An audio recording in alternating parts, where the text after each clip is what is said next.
¿Cómo están? Muy buenas tardes. Se escucha bien?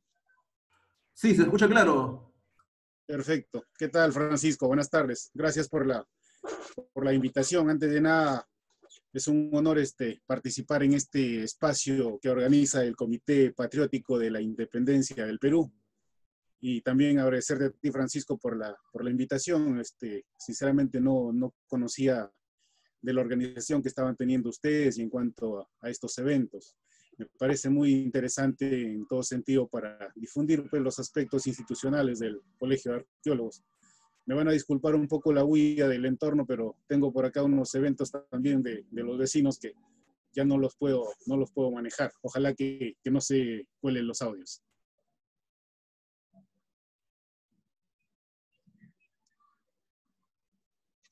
Bueno, la presentación que les traigo hoy en día es básicamente el exponerles un tema relevante para el desarrollo de la cultura, el desarrollo de la historia, de la arqueología en el país, que es el ejercicio de la profesión del arqueólogo desde el espacio formal y natural desde donde se debe hacer el ejercicio de esta profesión.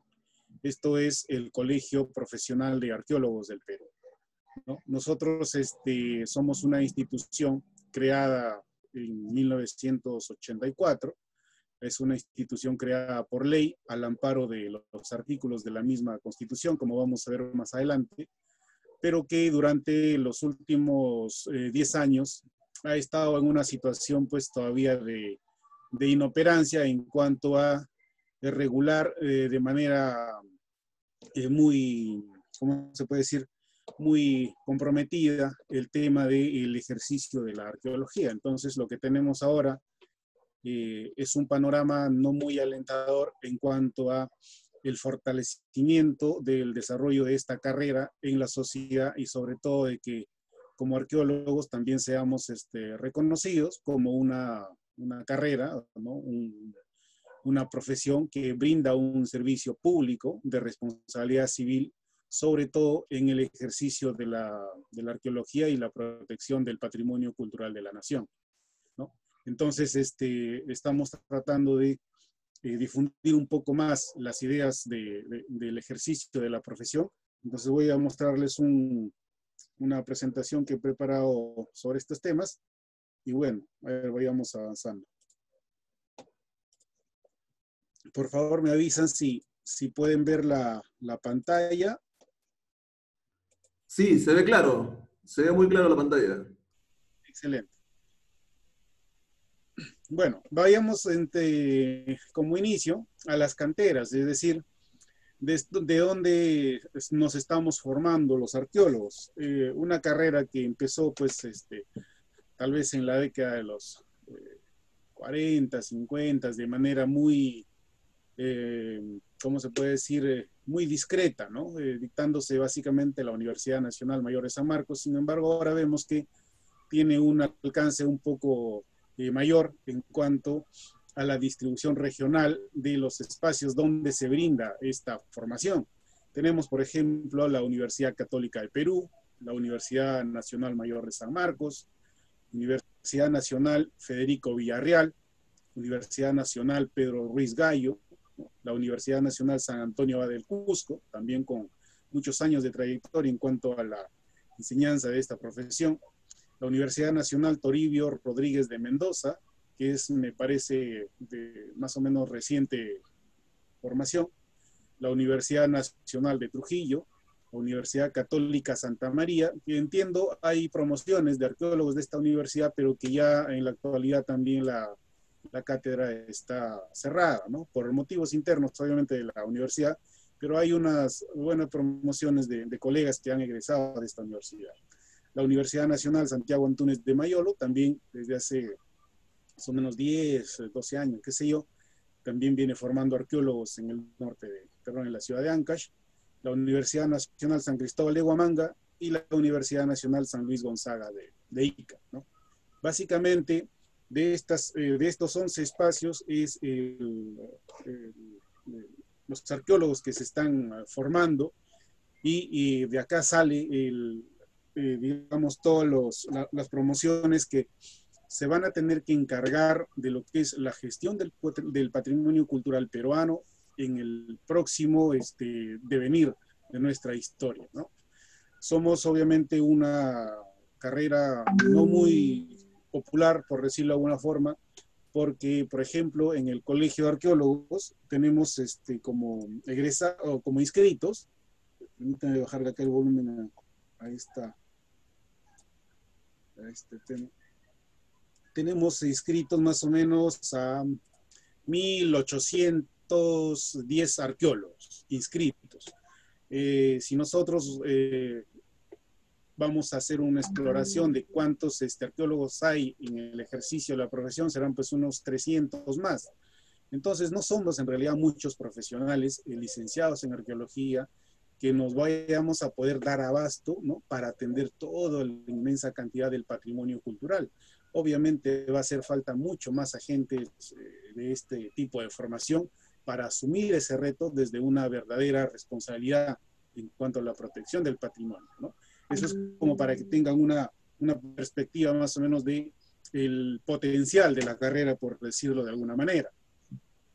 La capacitación que nosotros tenemos como arqueólogos es ya bastante conocido tal vez por algunos del público que está asistiendo a este espacio, pero básicamente es esto, ¿no? Excavar, recolectar material arqueológico, analizar desde la perspectiva cuantitativa, cualitativa este material arqueológico. Acuérdense que nosotros reconstruimos las historias de las sociedades pasadas.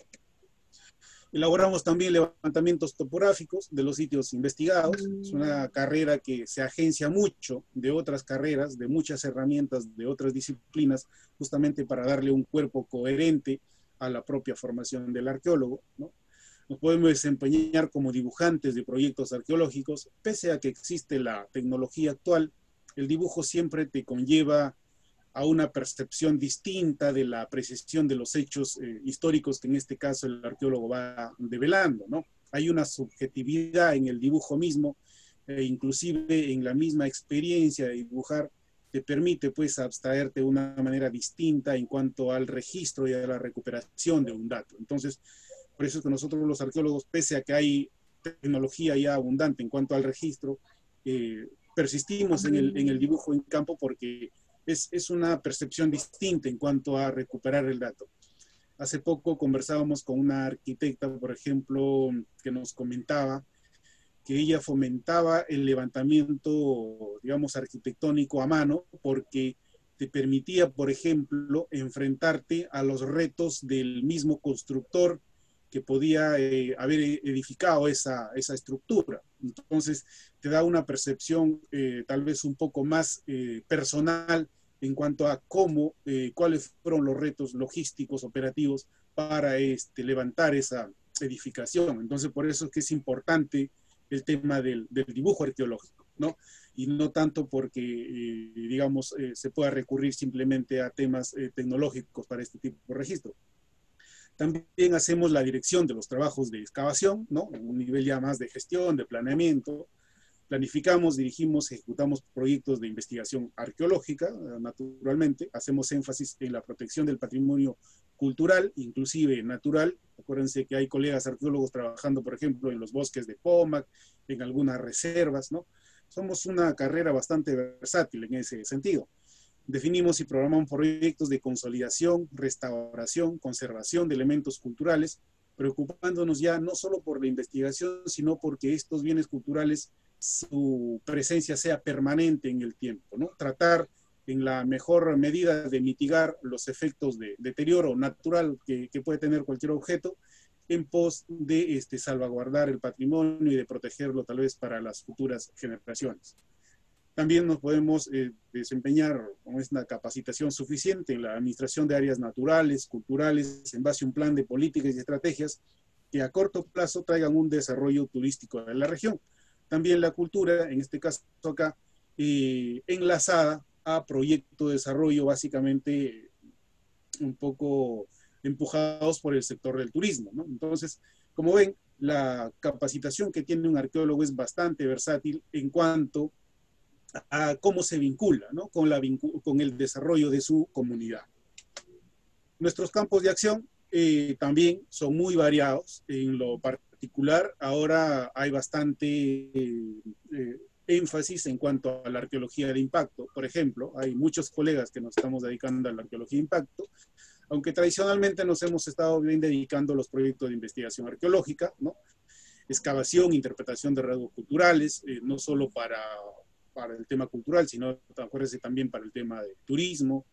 Hace poco yo he estado viendo, bueno, antes de este hecho de la pandemia, el tema de la gastronomía también era una fuente que se estaba abriendo como una fuente de labor muy importante para los arqueólogos, ¿no? En el campo de la etnohistoria, en el campo de la cerámica, en el campo de la antropología forense, por ejemplo, de la misma conservación de elementos culturales, administración de áreas naturales, áreas culturales, gestión y conservación de patrimonio, investigación, temas de publicaciones, por ejemplo, directores de prensa, de revistas culturales, qué sé yo, ediciones que tengan algún objetivo de difundir pues, noticias del ámbito cultural, del ámbito patrimonial, la docencia universitaria y el turismo como un factor pues casi vecino a lo que nosotros realizamos, ¿no?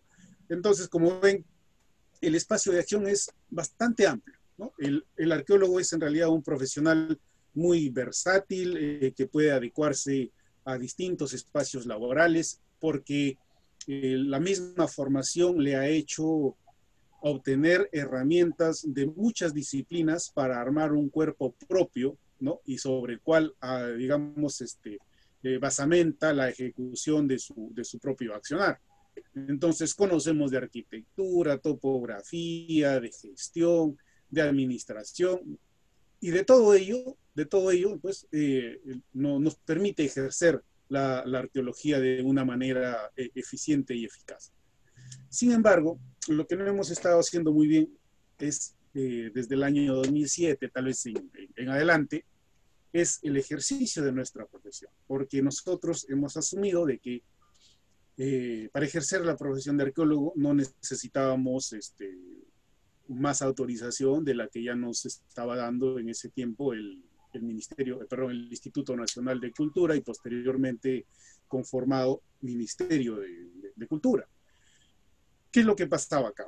Nosotros, en esa oportunidad, más o menos en el 2007, tuvimos una noticia de que el Instituto Nacional de Cultura estaba supeditando la aceptación de las credenciales de los arqueólogos digamos, a un hecho de que el colegio debía ser, que el colegio no se había inscrito en registros públicos, ¿no?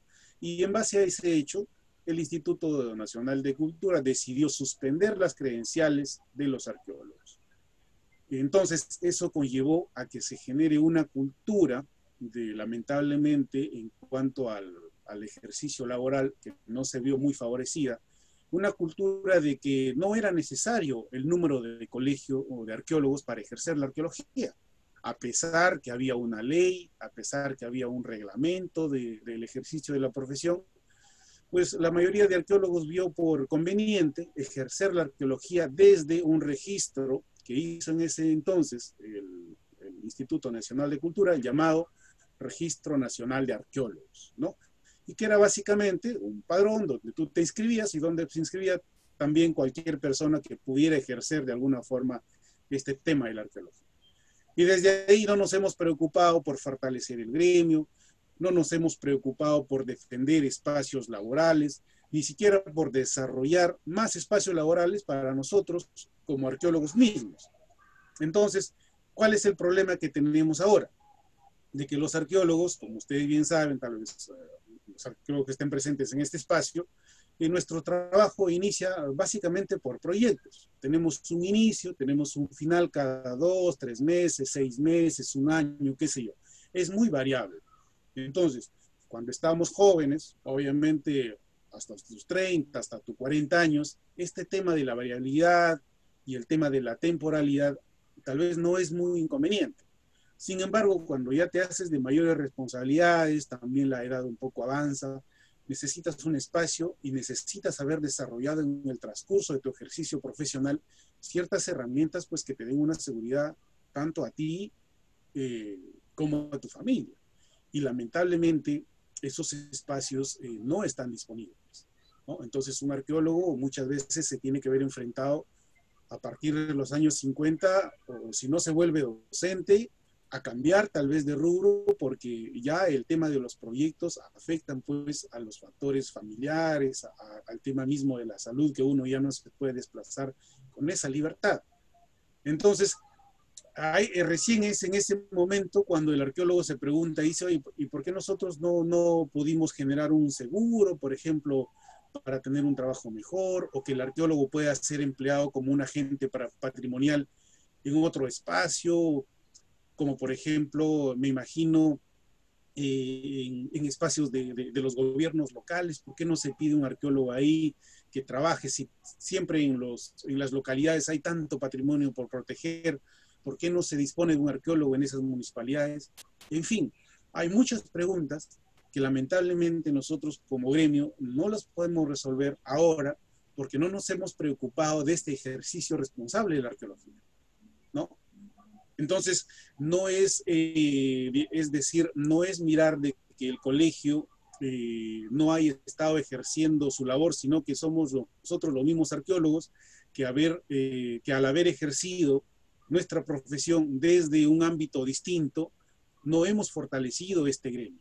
Y al no fortalecer este gremio, obviamente hemos perdido muchos espacios laborales y hemos perdido muchas oportunidades para afianzar nuestra profesión. Tal es así, por ejemplo, que en las actuales condiciones, el certificado de inexistencia de restos arqueológicos no es obligatorio que lo realice un arqueólogo, cuando sería lo más natural del mundo, ¿no? Porque justamente se llama certificado de inexistencia de restos arqueológicos. Sin embargo, cuando vamos a la reglamentación de ese proceso, que lo impulsa el Ministerio de Cultura, vemos que estos certificados inclusive lo puede hacer alguna persona que no tiene ninguna formación profesional, ¿no? Con el respeto de las personas, obviamente, que no tienen esta formación profesional, pero está en esas condiciones. Entonces, hemos visto ya en la casuística que estos certificados de inexistencia de restos arqueológicos vienen siendo impulsados por profesionales de la ingeniería agrónoma, por abogados, por arquitectos, por ingenieros, en fin, por N profesionales, obviamente, que finalmente va en desmedro del propio ejercicio de la labor del arqueólogo. Pero naturalmente nosotros tendríamos que defender ese espacio, tendríamos que fomentar algún tipo de acción para agruparnos y decir, oye, por si acaso el tema de los certificados de inexistencia de restos arqueológicos es algo pues que nos compete a nosotros como gremio de manera natural, y es lo más lógico es que un arqueólogo sea el que se encargue de estar atrás de ese proceso y de llevar adelante esos procesos. Es como un certificado médico, no vas a ir que un certificado médico te lo dé un abogado o te lo dé un arquitecto, ¿no? Cada profesión ha defendido esos espacios y para eso son los gremios profesionales. Por eso es la importancia, porque el gremio profesional canaliza las, digamos, ¿cómo podríamos decir? Las necesidades de la población para que se ejerza una profesión de manera responsable. Entonces nosotros como arqueólogos tenemos la responsabilidad civil por la protección del patrimonio cultural y por eso que nuestro ejercicio profesional requiere de un colegio, requiere de un gremio, y por eso es que nosotros debemos estar colegiados y habilitados para ejercer esa responsabilidad que la población confía en nosotros, como lo confía con los médicos, con los abogados, con los contadores, ¿no? Porque son profesiones que dan un servicio público de responsabilidad a la población y el arqueólogo no está exento de ello. Y como nosotros no lo hemos interiorizado así, entonces ahora tenemos pues básicamente muchas experiencias de colegas que han estado ejerciendo la arqueología desde una perspectiva pues como les digo subsidiaria, simultánea tal vez al colegio profesional, y ahora se dan cuenta que no han fortalecido el gremio de ninguna manera. Entonces, nosotros desde el Colegio Profesional de Arqueólogos lo que estamos tratando de hacer es esto, ¿no? Hacer este tipo de exposiciones también para que la gente, tanto del ecosistema, ¿no? Del medio de los arqueólogos y como también la sociedad conozca cuál es esta problemática y qué es lo que podríamos esperar en todo caso de un ejercicio legal de la arqueología. Cuando hablamos del ejercicio legal de la arqueología es ejercerlo desde el artículo 20 de la Constitución Política del Perú, donde se dispone que los colegios profesionales son pues los señalados a ejercer esta personalidad de derecho público en base a una profesión. Luego viene el artículo 2 de la ley 24575, que es la ley que crea el Colegio Profesional de Arqueólogos, donde establece que para ejercer la profesión de la arqueología es indispensable estar inscrito en ese colegio, ¿no? Finalmente también tenemos un tema del estatuto, que es nuestra norma interna, ¿no? Sobre el cual también regulamos el ejercicio de la profesión. Entonces, ya un poco para cerrar, los colegas nos dirán, ya, pero ¿en dónde nosotros, qué es lo que llamamos ejercicio de la profesión? Si yo no escavo, si yo no hago esto. No, no, el estatuto también te dice qué es lo que tienes que hacer, qué es lo que se considera como ejercicio de la profesión. Primero, en la actividad docente, en la investigación científica y en otras actividades relacionadas con la profesión. En la asesoría, en la consultoría, en la dirección y ejecución de proyectos. Todo informe de factibilidad de uso de suelos, ¿no? Todos los proyectos multidisciplinarios de investigación, evaluación, desarrollo, promoción arqueológica. Es decir, hay un cuerpo grande de espacios donde el mismo estatuto del colegio te dice, por si acaso, en esos espacios es lo que se llama el ejercicio de la profesión, ¿no? Y la importancia de este ejercicio legal de la profesión, obviamente, es obvio, es actuar según el ordenamiento jurídico del país, el fortalecimiento laboral de la arqueología, la homologación natural de escalas salariales que se tienen que dar con este ejercicio legal de la profesión, y sobre todo la responsabilidad civil por las intervenciones que nosotros hacemos desde nuestra carrera en los bienes públicos, como patrimonio cultural de la nación. Los riesgos de no ejercer de manera legal nuestra profesión básicamente son la invalidez de los informes técnicos que nosotros podamos emitir, porque en otras instancias, cuando evalúen nuestro trabajo, van a primero verificar si somos miembros colegiados y habilitados. Hay un tema de subcontratación laboral, tal vez realizado por nuestros propios colegas, ¿no?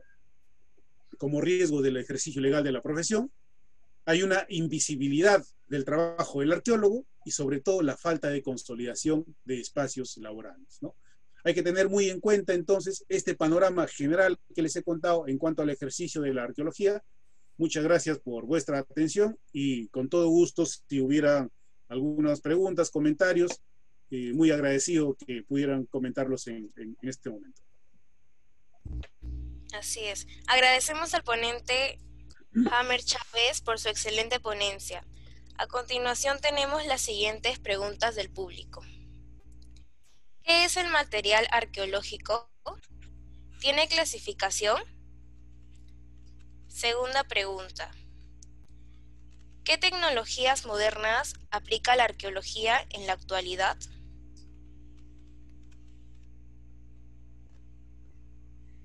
Tercera pregunta.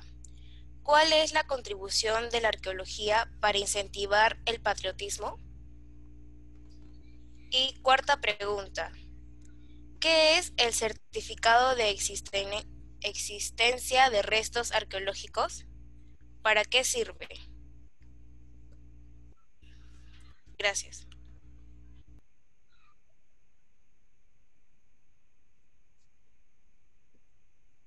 Bueno, con respecto a la primera pregunta, ¿qué es el material arqueológico y si tiene clasificación? Entiendo que la pregunta viene de alguien obviamente que no ejerce la arqueología. Sí, mira, el tema del material arqueológico es todo lo que nosotros recuperamos de las excavaciones arqueológicas. Y tiene clasificación, es una clasificación muy amplia. Podemos empezar, por ejemplo, por el tema del tiempo. Puede ser material hispánico, prehispánico, qué sé yo, etnohistórico, etnográfico, ¿no? También podrías verlo por el tipo de material, ¿no? Cerámico, lítico, qué sé yo, malacológico, ictiológico, ¿no? La clasificación es muy amplia y depende del objeto o el, ¿cómo se podría decir?, los objetivos de estudio que tengas con este material arqueológico. Pero en principio, todo material arqueológico es el que proviene de las excavaciones arqueológicas, ¿no? En cuanto a la segunda pregunta, ¿qué tecnologías modernas aplica la arqueología actualmente?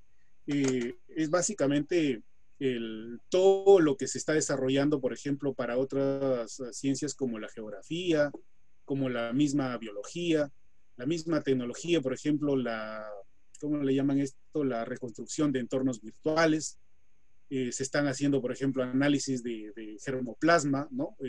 Análisis de palinología, de algunos restos que se recuperan en las excavaciones arqueológicas. Inclusive hay técnicas modernas en cuanto a la arqueometría, ¿no? Que ya se orientan a temas muy específicos de investigación. Es decir, el tema arqueológico ha recogido mucho la tecnología actual para acercarse de manera más precisa a la interpretación de las sociedades pasadas, pero sobre todo también para encontrarle utilidad a este tipo de investigación y que le sea útil a la sociedad actual. Por ejemplo, hace poco un colega nos mencionaba que estaba haciendo un estudio de rocas recuperadas de contextos arqueológicos, pero que estas rocas habrían servido, por ejemplo, para disminuir niveles de anemia en las poblaciones. Entonces, se estaban haciendo ensayos actualmente de qué tan efectivas estas rocas pueden contribuir a la sociedad actual de disminuir también esos niveles de anemia. Inclusive habían algunas ordenanzas de gobiernos regionales que recomendaban el uso de estas rocas en la dieta actual, ¿no? Entonces, ahí ustedes se van a dar cuenta que en realidad la tecnología de la arqueología va a la par también con el avance de la sociedad y va haciéndose cada vez también más presencial en cuanto a lo que se puede decir la utilidad que se le puede dar a la investigación arqueológica, ¿no? Actualmente. La contribución de la arqueología a incentivar el patriotismo, digamos que es casi su razón de ser, ¿no? La arqueología siempre ha estado, digamos, vista en una bandera de la identidad cultural. Y si se dan cuenta, todas las evidencias arqueológicas que derivan en descubrimientos, tales como, por ejemplo, los avances de lo que se hace en Machu Picchu.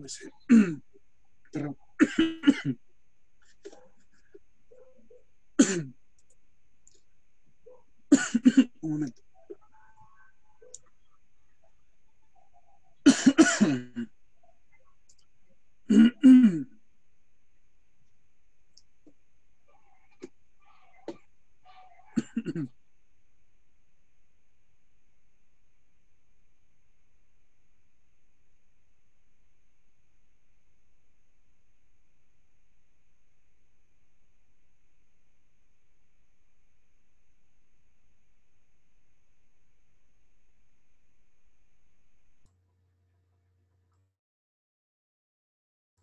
Ahí le pasamos un rato, licenciado, le voy a pasar el audio porque se cortó.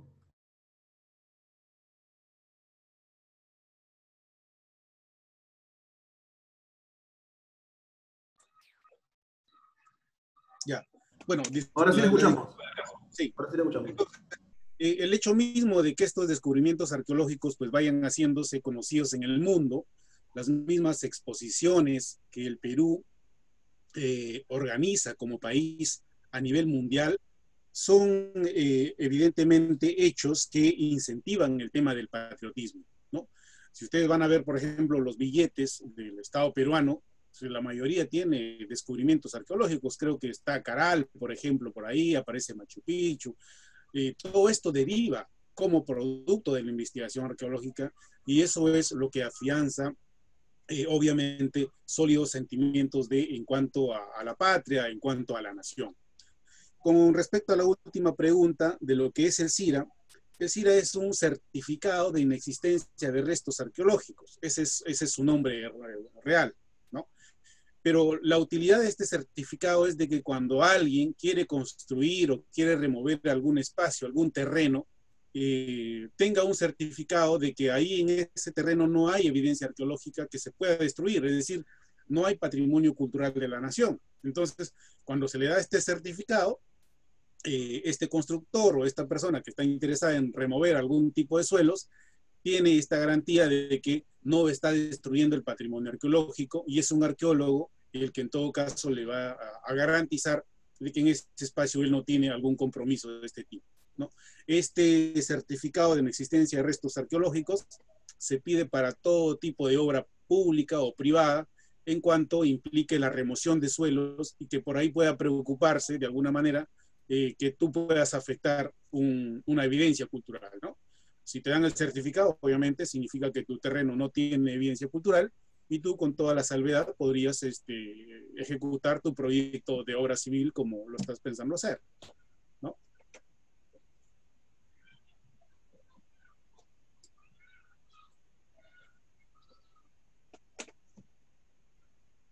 Eso es en síntesis lo que nos han preguntado. Agradecemos por su participación al licenciado Hamer Chávez y felicitamos por su excelente ponencia, y a todos los presentes invitamos a asistir el sábado 8 de agosto del 2020 a la ponencia titulada Carlos de Lepiani y a la historia militar por el teniente Cristian Ortiz. Gracias. Muchas gracias. Muchas gracias. Hasta luego. Muchas gracias, licenciado. Un fuerte abrazo. Muchas gracias a todos los participantes. Gracias. Tengan muy buenas noches.